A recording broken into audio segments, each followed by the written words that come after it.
Alam niyo ba kung ano itong pinapakita ko sa video? Ito nga pala ang mulberry. Ang mulberry ay isa sa mga masustansyang prutas. Kahit maliit yan, ay napakarami namang sustansya ang dala ng mulberry.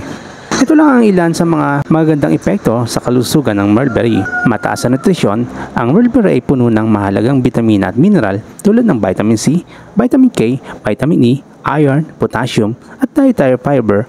Ang mga sustansyang ito ay nakakatulong sa pangkalahatang kalusugan at kagalingan. Pampatanggal din ito ng oxidative stress. Sa kaya kung stress ka, kumain ka ng mulberry dahil mataas ito sa anthocyanins at resveratrol ang mulberry ng mga malalakas na antioxidant. Ang mga antioxidant ay tumutulong sa pagprotekta ng katawan laban sa oxidative stress, pagbawas ng pamamaga at pagsusuri sa mga malubhang sakit. Para naman sa may mga problema sa puso, ang fiber at potassium sa mulberry ay nakakatulong sa kalusugan ng puso. Ang potassium ay nag-aayos ng presyon ng dugo habang ang dietary fiber ay nakakababa ng antas ng kolesterol at nagpo-promote ng malusog na sistema ng puso.